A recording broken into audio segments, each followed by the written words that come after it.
ya.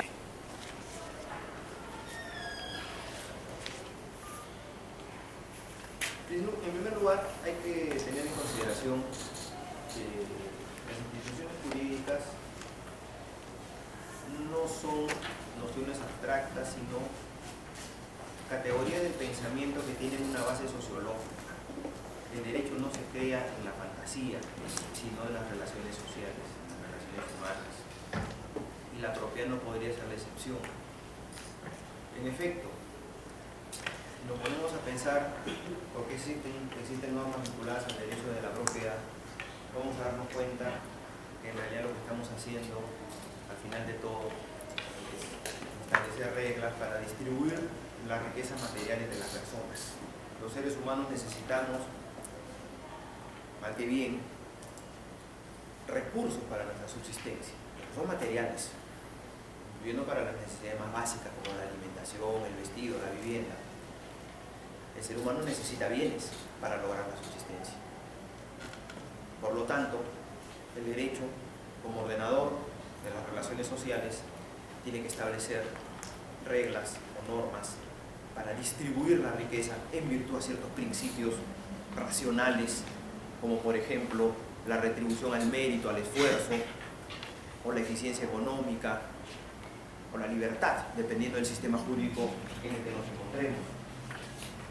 Toda la regulación jurídica de la propiedad y de los derechos reales se basa en la idea matriz de qué hacemos, cómo se va a distribuir la riqueza material entre las personas, bajo qué reglas y bajo qué principios. Y entonces, siendo yo así, nos damos cuenta que la atribución de la propiedad se logra en todos los casos, siempre, sin excepciones, como premio a un esfuerzo, porque no me van a decir ustedes que cuando yo compro un bien y de esa manera me convierto en propietario, no hay un esfuerzo que está detrás. ¿Cuál es el esfuerzo? Bueno, haber ahorrado el dinero, y salvo que sea de forma ilícita, pero vamos a suponer que no, para ahorrar el dinero tendré que haber trabajado en primer lugar. El esfuerzo y el mérito siempre está presente en la adquisición de la propiedad, porque es un principio racional. Ningún sistema jurídico en ninguna parte del mundo podría decir que robar es un modo válido de adquirir la propiedad, porque si fuera así, entonces me roban a mí, pero yo también robo al otro, y entonces esto sería un caos. Todos los sistemas jurídicos atribuyen la propiedad por mérito. Comprar es un mérito, hay un esfuerzo, un trabajo detrás con lo que logro el dinero que me permite comprar. La misma prescripción adquisitiva es un esfuerzo, poseer por muchísimo tiempo, bajo ciertas condiciones. Nadie es propietario por cruzarse de brazos y mirar algo, o alguien se vuelve propietario así, porque no hay ningún esfuerzo de por medio. Pensar en un bien no me hace propietario, porque no hay ningún mérito. Y alguien dirá, pero ¿y la sucesión hereditaria cuál es mi mérito? Solamente la fortuna y la suerte y el azar de que mi papá tenía muchos bienes y que me cayeron. Sí, los herederos, porque al no haber herencia ya no hay herederos. ¿A quién pasaría? Al Estado. Esa sería una solución peor, que exista herencia. Porque entonces, ante la perspectiva muy natural del hombre de que su esfuerzo se vaya al Estado, o sea, al político de turno, una broma. ¿Qué haría? Dos alternativas. O trasladaría la riqueza antes de la muerte, subrepticiamente, ¿no? Ventas simuladas, donaciones, etc. O simple y sencillamente despilfarraría el dinero. Porque ante la perspectiva de que se vaya al Estado, ¿qué prefiere? Bueno, me lo gasto yo, ¿no? Posar. El despilfarro del dinero no es una actividad económica eficiente, porque rompe el esquema virtuoso de ahorro, inversión, producción, consumo, etc. Entonces, matar la herencia produciría más inconvenientes que mantenerla. Es una solución utilitaria. Y por último, el argumento a favor de la herencia está presente en el hecho de que finalmente la propiedad nace, sí, de manera individual, pero dentro de un entorno familiar. Y si ustedes se ponen a pensar, las reglas de la herencia lo que quieren hacer es perpetuar la mayor, menor o casi nula riqueza adquirida por una persona en el mismo círculo familiar. Porque claro, es el círculo natural del ser humano, antes que el Estado inclusive. Entonces, de una u otra manera, mejor o peor, todos los modos de adquisición de la propiedad se basan en el principio fundamental de retribuir el trabajo, de retribuir el esfuerzo, el mérito. Incluso los modos de adquisición de la propiedad más elementales que se nos pueda ocurrir, como por ejemplo hacerse propietario de los bienes que no tienen dueño. ¿Cómo se llama ese modo adquisitivo? Apropiación. Cuando hay un bien que no tiene dueño, por ejemplo me encuentro con un perro callejero, que significa que no tiene dueño, ¿cómo me va a propietario? Pues tomando la posesión del perro. ¿Cuál es el mérito? Bueno, entre toda la humanidad que nadie le importó el perro, yo tomo la posesión del perro, ese es un mérito frente a los demás, me convierto en propietario. En todo caso siempre hay un esfuerzo de por medio que se premia. ¿Por qué? Porque la actividad del trabajo siempre es socialmente beneficiosa. La actividad de cruzarme de brazos y ver que el mundo camina frente a mí no es socialmente beneficiosa. El derecho tiene que incentivar las conductas ventajosas, no las desventajosas. No puede incentivar el robo, porque socialmente es ventajosa, lleva al caos. ¿Para qué voy a trabajar si todo es robo? ¿Correcto? Entonces, un principio fundamental escondido, diríamos así, es un principio escondido de la regulación jurídica de los derechos reales y de la propiedad en general, la retribución al esfuerzo. Otro principio que no está escondido dentro de esa regulación es la eficiencia económica. Lo que queremos es que la regulación jurídica tienda o propenda o persiga el desarrollo económico. No queremos normas que nos vuelvan más pobres, queremos normas que nos permitan producir más, generar más riqueza.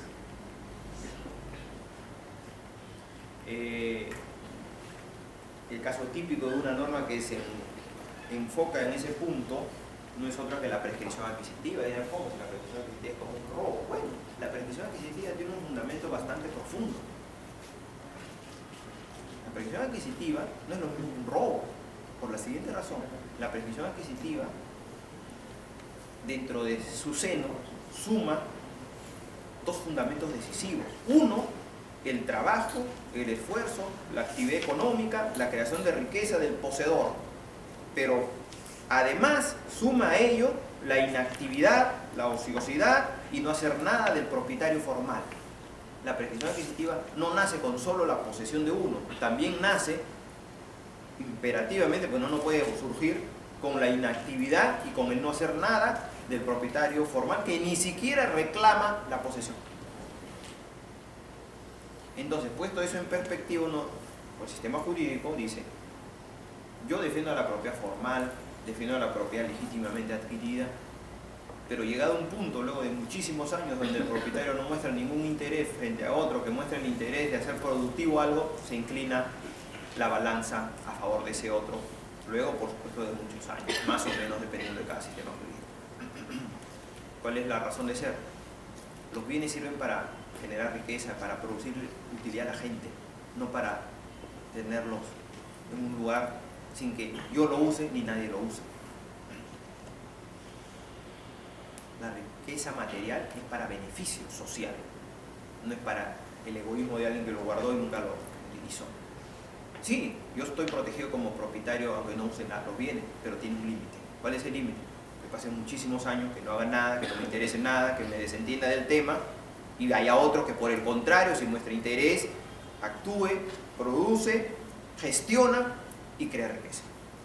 Es un conflicto de intereses entre el propietario formal y el poseedor, que normalmente, en principio, a favor de quién se decanta, del propietario formal, porque el propietario formal en cualquier momento puede recuperar la posesión, de ejemplo, con una reivindicación que vamos a ver, ¿correcto?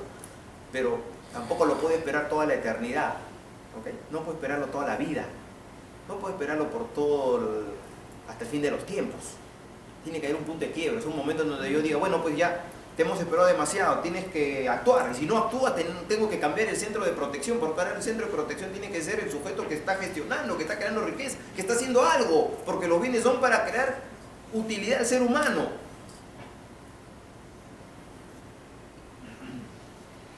Un tercer principio de la regulación jurídica de los derechos reales es el de la libertad.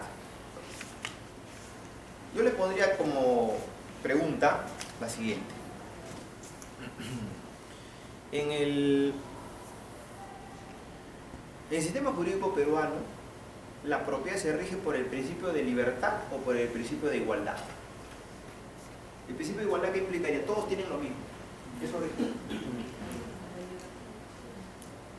Igualdad es todos tienen lo mismo.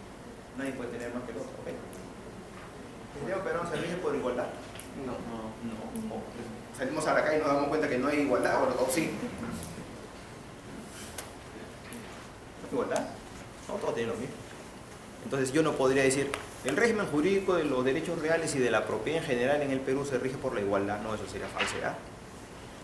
No se rige por la igualdad. Y alguien dirá, ¿y por qué mejor no se rige por la igualdad? Suena más justo, ¿no?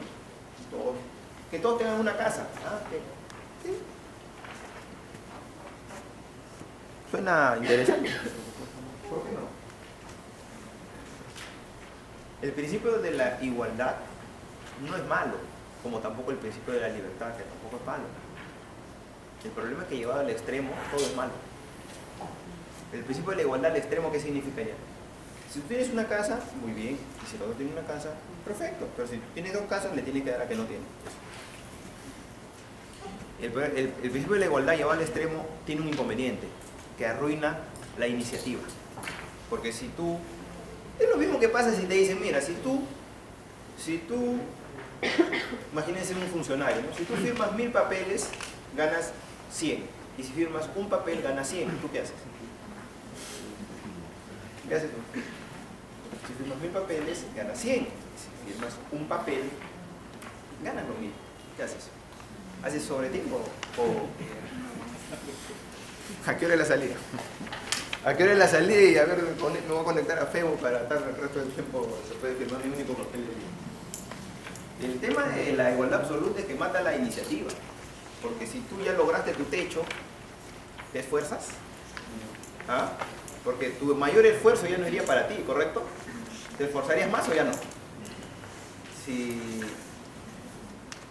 ya llegaste a tu límite, a tu tope, ya no te esfuerzas, pero no rige el principio de igualdad. Y tampoco sería conveniente que rija de manera extremista la igualdad, en el sentido de que todos reciben lo mismo. Porque sí, suena justo y abstracto, pero es inconveniente en la práctica, porque mata la originalidad. Pónganse a pensar ustedes. Todos los adelantos tecnológicos de los que gozamos ahorita, ¿alguien tuvo que inventarlos o no? ¿O se cayeron del cielo los adelantos tecnológicos? ¿No? Alguien tuvo que inventarlos, ¿no? Y para inventarlos, ¿ustedes creen que por más genio que haya sido esa persona, ¡pum!, le vino la idea, ya lo inventó en el segundo? No. Para lograrlo, habrá tenido que dedicar un esfuerzo inconmensurable, ¿correcto? Tal vez no tuvo familia, tal vez no durmió, tal vez trabajó en exceso, tal vez así como no es conveniente la igualdad absoluta, tampoco es conveniente la desigualdad absoluta. Pero en fin, eso es más o menos lo que yo les quería transmitir, en el sentido que detrás de las regulaciones jurídicas, detrás de las normas, detrás de los códigos, encontramos principios subyacentes más profundos. Están ahí, nosotros tal vez no nos damos cuenta porque no están positivizados en una regla. Están dando cuenta siempre. Y que debemos conocer porque es la base fundamental sobre la que se asienta la categoría jurídica. Y que además nos permite comprender mejor las normas. Bien, entonces, siguiendo la diapositiva, vemos que tenemos una definición de la propiedad, ¿no? Esto la podemos aplicar incluso como definición para la categoría más genérica de los derechos reales, que además recuerden ustedes que los derechos reales como categoría del pensamiento tiene como base la idea de propiedad. La idea matriz es propiedad, de ahí es donde surge por analogía los derechos reales. Entonces la propiedad, como todo derecho, es una prerrogativa que te permite hacer algo. ¿Qué te permite en este caso? Realizar acciones materiales sobre las cosas, sobre objetos. Pero no solamente puedes hacer acciones materiales, sino aprovechar sus utilidades y celebrar actos jurídicos de disposición. Todo eso siempre en relación o como referencia a una cosa. En consecuencia, la propiedad es un título de protección jurídica. Me permite defender una posición.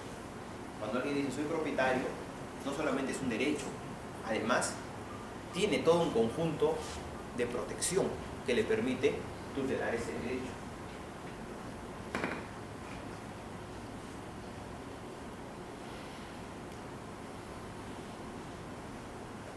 Después vamos a volver sobre este tema.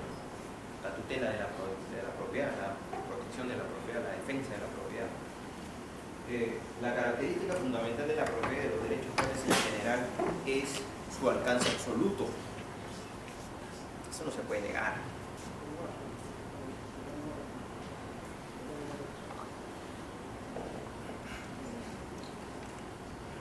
Alcance absoluto que se aprecia en la característica que yo llamo exclusividad por un lado y exclusión por el otro lado. Cuando tú eres propietario, ¿qué significa? Que tú te asumes con una prerrogativa exclusiva. ¿Y qué cosa significa exclusiva? Que solo puede ejercerla el titular del derecho. La propiedad es una prerrogativa exclusiva porque le pertenece al titular del derecho. Por ejemplo, la calle, la vía pública, eso no está sujeto a un régimen de propiedad, porque nadie tiene el uso o un derecho exclusivo. Los famosos bienes del dominio público, de uso público, porque hay muchos bienes de dominio público, pero hay una modalidad especial que se llama de uso público. Los antiguos, en el derecho romano, cosas comunes, las cosas comunes, hoy llamadas bienes de uso público, no están sujetas a un régimen de propiedad, porque ¿cuál es la característica de la propiedad? Derecho exclusivo para el titular del derecho, y no está autorizado a usarlo ningún otro ser humano. La vía pública está bajo ese régimen. El dominio público no es propiedad. Acá se dice alegremente, ¿no? El dominio público es como una propiedad, pero el Estado. Falso. El dominio público no es propiedad. A cosas similares, porque es una titularidad sobre cosas, pero no es propiedad, porque la propiedad se caracteriza por ser derecho exclusivo, o sea, que le pertenece al titular del derecho y no a otro. Doctor, disculpe, una calle, una avenida es de uso público. Es de uso público.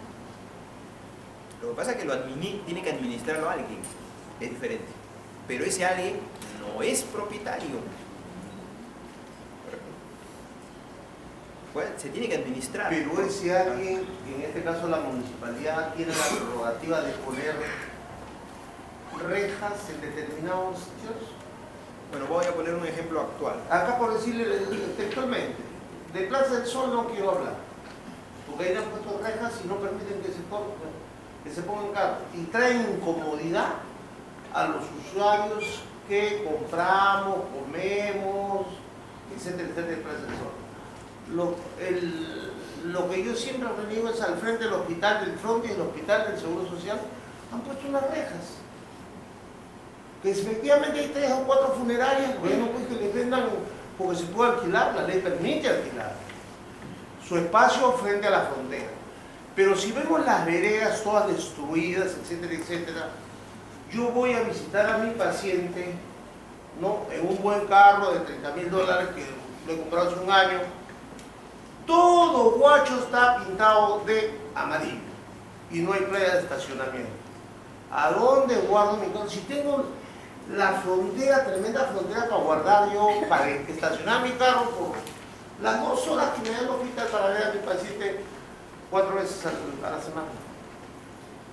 Pero como les decía, ¿no? Aquí en Huachupas es dilutiva. La- Yo no comparto la opinión y he sido abogado de la municipalidad en 5 periodos. Y podría haber sido abogado en este periodo, sino por razones de economía, de sueldo. Lo que pasa es que No sé qué es el contrato. la gestión del dominio público, no convierte en propietario al que gestiona. Porque el dominio público de uso público solo cumple una función social, a diferencia de la propiedad privada. ¿Para qué sirve? La propiedad privada sirve para el disfrute individual, en concordancia con el bien común, pero sirve al disfrute individual. Nadie puede decir soy propietario pero no me sirve para nada mi propiedad. No sería su propiedad. En cambio, el dominio público no sirve al disfrute individual del titular o del administrador, sino sirve exclusivamente a la función social, o sea, al bien común. Se puede administrar con algunas restricciones, por ejemplo, por otros valores fundamentales. ¿Qué pasa si yo pongo una reja por seguridad? ¿Es admisible? Sí, pero siempre que no interrumpa el libre tránsito. Por ejemplo, puede haber la reja, pero tiene que haber una entrada. ¿Entiendes? ¿No? Con alguien tal vez que esté custodiando. Lo que no puedo es lotizar. Sí lo puedo gestionar. Bueno, también hay razones de seguridad que son valores fundamentales que el ordenamiento no puede desconocer. Pero tampoco desconocer el libre tránsito. Entonces, ¿cómo ponderamos las dos cosas? ¿No? Queremos seguridad, pero también queremos libre tránsito. Bueno, que se queden las rejas con una persona que decida quién pase y quién no pase, o con ciertas mínimas medidas que se identifique. Eso está establecido por el Tribunal Constitucional. Gracias. Yo he pasado eso por mi pasaje. Acciones de acuerdo. Gracias. Medio tal Tribunal Constitucional y he ganado. Esa es la solución lógica para gestionar el dominio Pero hay público. un ejemplo en del Tribunal Constitucional, que en una zona muy residencial del sur del Copi, el rey de la papa compró una propiedad y la convirtió en almacén, que hace 2 o 3 años. Y metía sus camiones, y es una zona exclusivamente residencial. Correcto, pero hay un caso todavía más actual. Hay una municipalidad en Lima que alquiló los estacionamientos públicos. Los estacionamientos públicos cualquiera se puede estacionar, pues son públicos, porque son la vía pública. Entonces, la municipalidad lo que hizo es alquiló los espacios públicos, como si fuese su propiedad privada, ¿no? Yo soy propietario y yo lo alquilo. Correcto. Eso no es válido. No, Porque pero la municipalidad no es dueña del espacio público, es administradora del espacio público, es diferente. Pero como, Si yo fuera dueño, sí puedo hacer. doctor, pero como administradora, yo puedo pagar, existe legislación de pagar mi derecho y que nadie se estacione en la frontera de mi casa, solamente el titular. Bueno, claro, si se trata de una plaza de cochera, claro, porque si no te interrumpiría pues, el ingreso y salida. Acá la discusión es que para mí está mal administrado poner unas rejas y encima con unas veredas destrozadas, suciedad. Claro, bueno, ahí nos vamos ya al tema. Es vergonzoso. Ahí nos vamos ya al tema de la gestión pública, ¿no? Ya no crecemos mucho eso, no crecemos tanto el tema de la gestión pública, porque si no... Yo lo he dicho públicamente. Claro, si no vamos a terminar solamente criticando al alcalde de turno. No es el alcalde de turno, sino son los tenemos asesores. que ir avanzando, ¿no? Sí. Entonces, el tema, finalmente, es que la propiedad privada es un derecho de exclusividad. ¿Y lo exclusivo qué significa? Que solo te pertenece a ti, no al resto. Pero así como hay exclusividad, simultáneamente hay exclusión. Que significa que el resto, los otros, los demás, los terceros, no pueden interferir en tu derecho. Entonces, hay un tándem, ¿no? Un dúo, digamos, inescindible, que es la exclusividad por un lado, esto es mío, de nadie más, y por el otro es la exclusión. Ninguna otra persona puede interferir en mi derecho. Un derecho es exclusivo porque excluye a los demás. Un derecho excluye a los demás porque es exclusivo de alguien. Son conceptos inescindibles. La exclusividad, ¿a quién se refiere? Al titular del derecho. Es exclusivo para el titular del derecho. La exclusión, ¿a quién se refiere? a los terceros. Es exclusivo para el titular del derecho y excluye a los terceros. La propiedad es un derecho de esas características. Exclusivo para el titular y con exclusión para el resto. Si no, no es propiedad, será otra figura.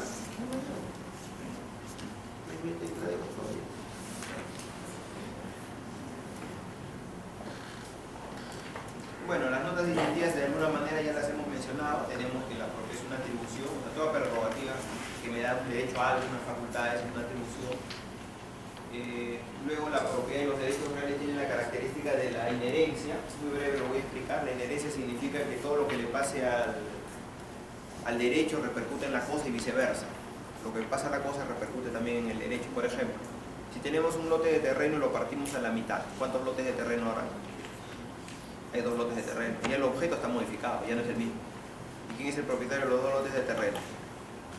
El propietario del lote original. La propiedad persigue al objeto. El objeto puede alterarse, puede modificarse o puede transformarse por último, pero el derecho está inherente, en relación de inherencia a la cosa.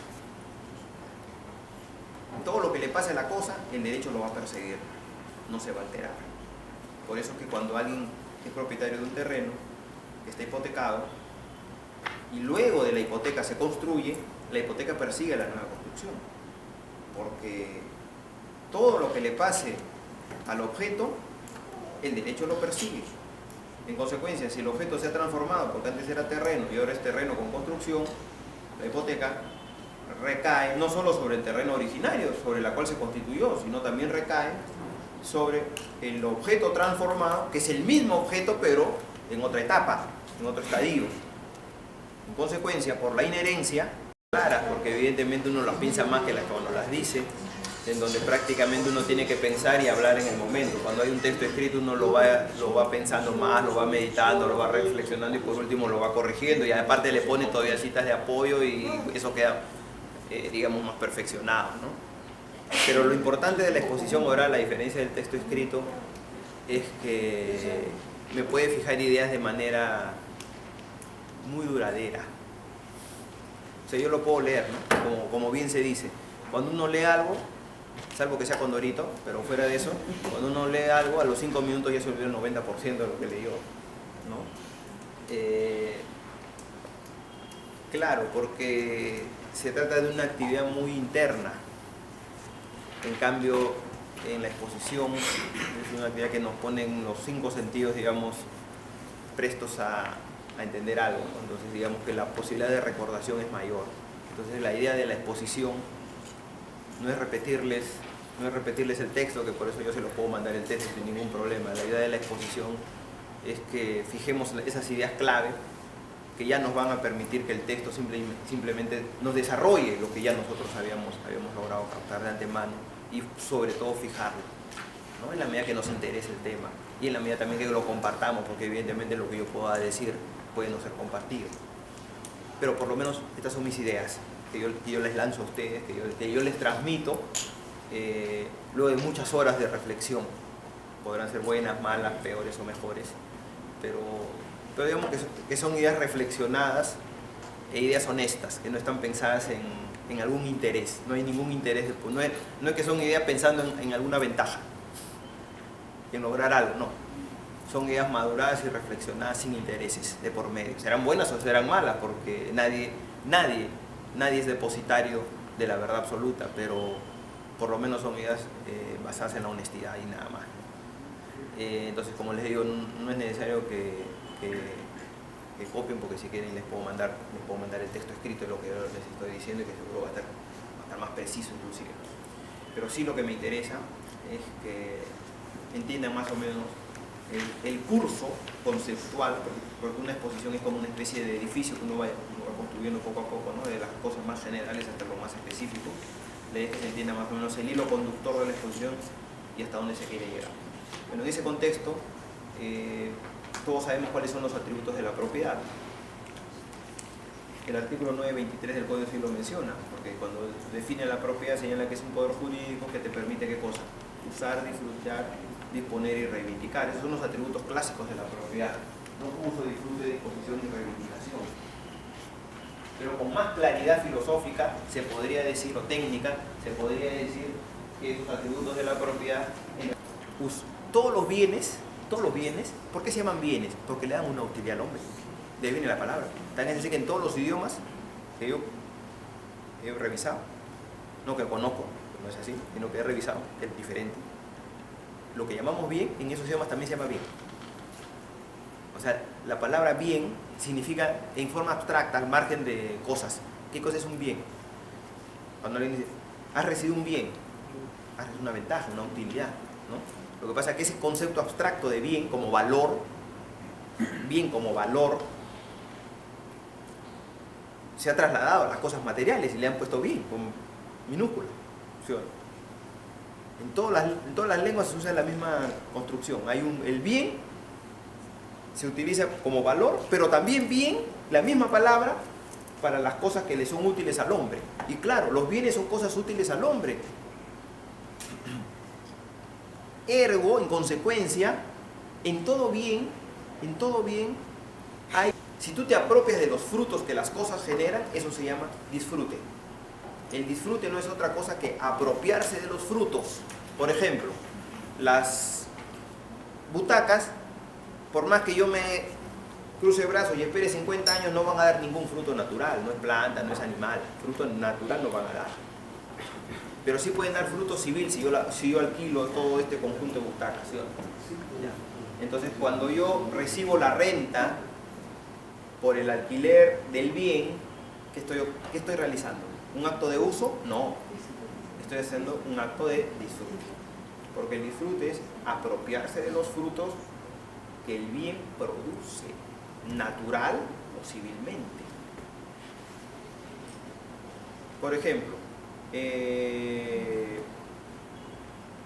la lana de una oveja, ¿qué es cuando una persona retira la lana de la oveja? ¿Qué acto está realizando? ¿Uso o disfrute? Antes de venderla, cuando la vende ya está disponiendo. Antes de venderla, cuando la recolecta, ¿qué acto es? ¿Uso o disfrute? La lana es un fruto. La lana es un fruto, un fruto que produce el animal naturalmente. ¿No? Ese acto es de disfrute. Claro, de disfrute de un fruto natural. No está alquilando.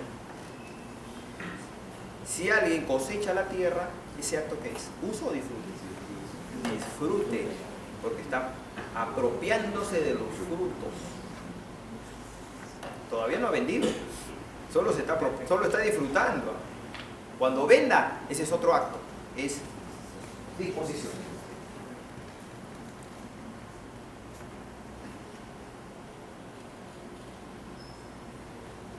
Si una persona conduce su vehículo, ¿qué hace?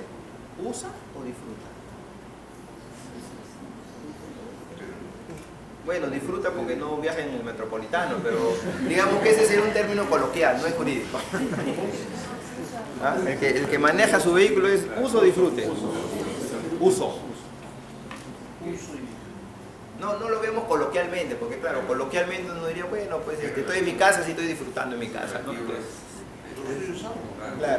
Claro, pero es un término coloquial. Claro.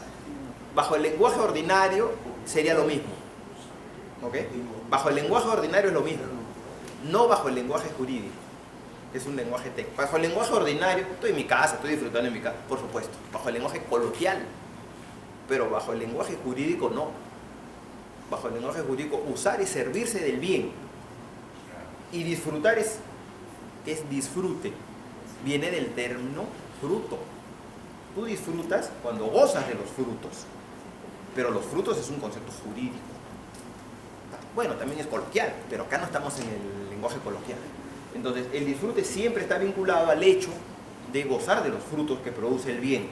En consecuencia, manejar el vehículo, claro, coloquialmente me da un disfrute, si es que puede llamarse disfrutar estar tantas horas dentro del tráfico, ¿no? Pero bueno, al margen de esa disquisición, en el lenguaje coloquial, claro, puede ser un disfrute, pero en el lenguaje técnico es un uso. Si yo alquilo el vehículo, entonces es un acto de disfrute, ¿no? Y si pinto mi casa, ¿qué es? Estoy pintando mi... Porque el propietario puede pintar su casa o no. Claro que sí. Es uso o disfrute.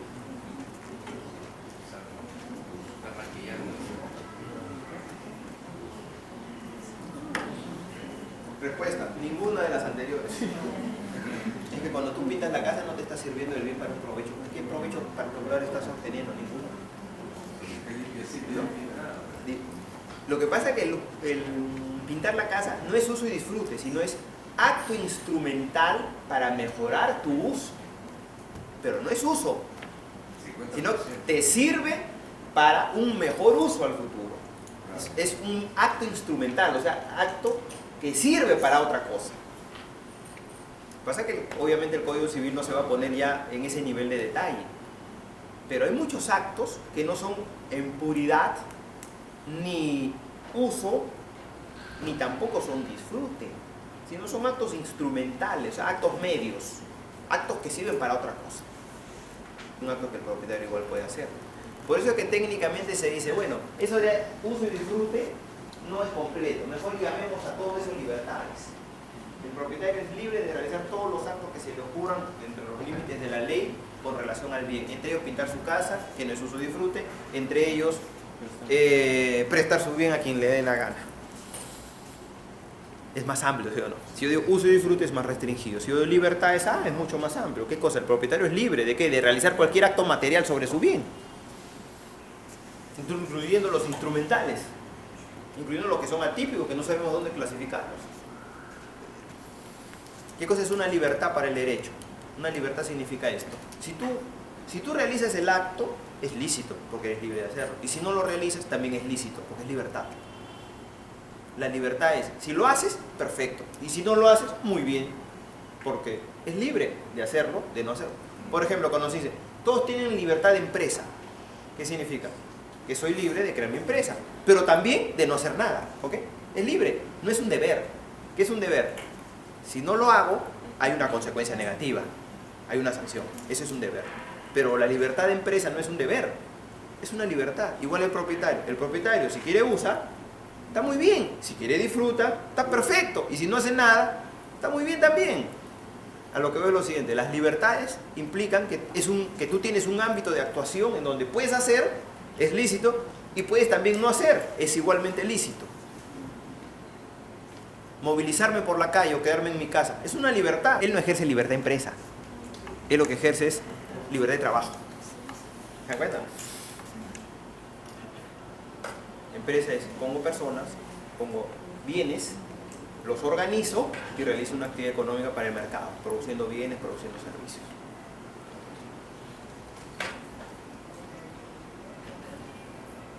En consecuencia, lo que se llama uso y disfrute podemos subsumirlo en el término más amplio de libertades. El propietario tiene libertades de realizar acciones materiales de diferentes tipos, dentro de los límites de la ley. Hacer acciones materiales, pintar la casa, cerrar su casa e irse de vacaciones. Por ejemplo, si una persona cierra su casa y se va de vacaciones, ¿está usando? ¿Usando? ¿Cómo la está usando? ¿Cómo la usa? ¿A distancia? El uso no es virtual. ¿Cómo usa? Se fue de viaje 3 meses. ¿Está usando su casa en esos 3 meses? Está usando. No usa, pero sí la posee, porque la tiene bajo su control. Porque posesión y uso no son sinónimos. Tú puedes poseer sin usar.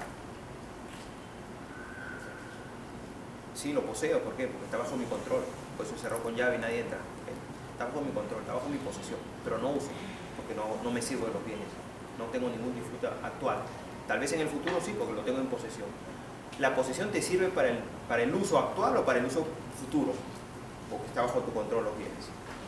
Pero no necesito yo usarlo para poseerlo. Imagínense ustedes el vestuario, ¿no? Tienen su ropa guardada en su casa. O sea, ¿toda la ropa la usan simultáneamente el mismo día? Pues un poquito difícil, ¿eh? Ya. Pero esa ropa que no tienen bajo uso, sí la tienen bajo posesión. ¿Se dan cuenta? La ropa que está guardada en el armario, la tienen bajo su posesión, porque lo tienen controlado. Pero no la usan todos los días, ¿no? Las cosas se usan cuando me aprovecho de ellas. Pero eso no significa que aunque no me aproveche ellas, estén bajo mi posesión, como la casa, que yo dejo bajo llave. No la estoy usando, pero sí está bajo mi control posesorio. Son cosas diferentes. ¿Ustedes están en uso de la carpeta o en posesión de la carpeta? O de la butaca, perdón. ¿Están en uso o en posesión o las dos cosas? ¿Están en uso y o posesión de la butaca o no? ¿Y posesión? ¿Por qué no? ¿No poseen la butaca? ¿Quién la posee?